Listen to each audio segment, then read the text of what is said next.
जय श्रीराम मित्रांनो. आज तर काय माझी मज्जाच होती, कारण की आज शाळेला सुट्टी, कारण आज इलेक्शन मग त्यामुळं सुट्टी होती. मग मी आता झाडांना माझे पाणी घालायला लागलो.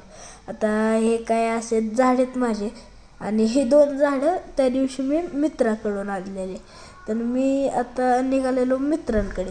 आता तिथं जाऊन कळालं की मित्र गेलेत मंदिरात. मग मी निघालो मंदिरात. जाता जाता हे असं काहीतरी इलेक्शन चालू होतं.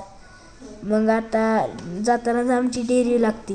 तिथून आता पुढे गेल्यानंतर काही अशी देवाची कमान दिसते.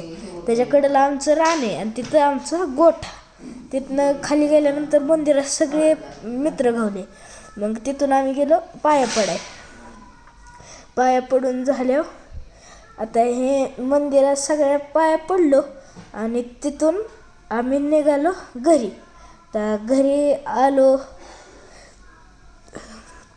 थोड्या वेळ बसलो आणि आमचा प्लॅन झाला भेळ बनवायचा.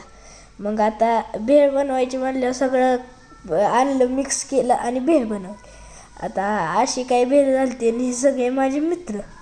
मग तिथून आम्ही गेलो घरी आणि मी माझ्या मागं लागलेली. मग तिला दुकानला घेऊन गेलो. तिथनं आम्ही रामकथा ऐकाय मंदिरात गेलो, कारण की रोज आमच्या मंदिरात रामकथा चालू आहे. मग तिथं जाऊन आम्ही बसलो रामकथा ऐकाय. मग तिथून आम्ही गेलो घरी. मित्राची गाडी होती, मग आम्ही गेलो घरी. चला, थँक्यू.